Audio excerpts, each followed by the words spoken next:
Hello, I'm Masaru.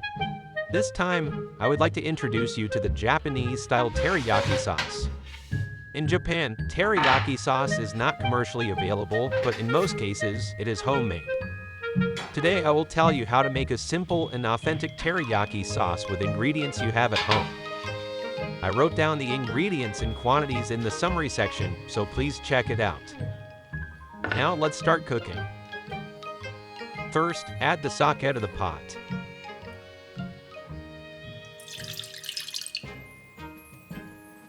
Add mirin.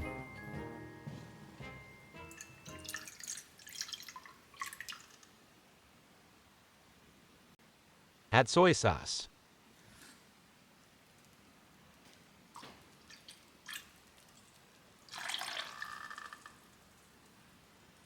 And at the end, add sugar.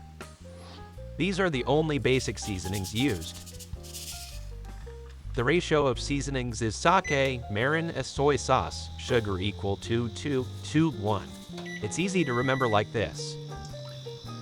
Cook the sauce over low to medium heat, mixing well. Sake and mirin contain alcohol, so be careful not to use them over high heat, as there is a risk of them catching fire. Sugar and mirin are sugars, so they burn easily. Stir carefully to avoid burning the sauce.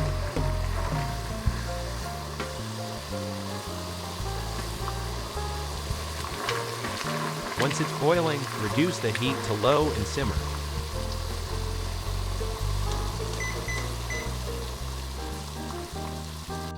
You may have an image that Japanese cuisine is healthy. The reason why it is healthy is because seasonings such as soy sauce, sake, and mirin are made from koji. Koji is mainly made by adding koji mold to steam grains and propagating it. The enzyme of koji produces delicious fermented foods. Most of the seasonings that have been used in Japan since ancient times, such as sake, miso, soy sauce, mirin, and vinegar, are fermented foods made with koji. Koji is the behind-the-scenes force behind Japanese food.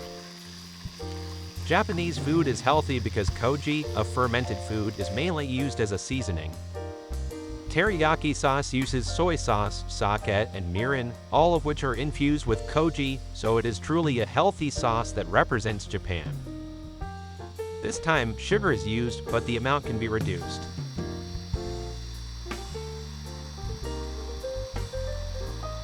The bubbles are getting bigger and bigger. Be careful because it burns very easily. If it thickens too much, the sauce will become even more solid when it cools down. A slightly loose consistency is also okay.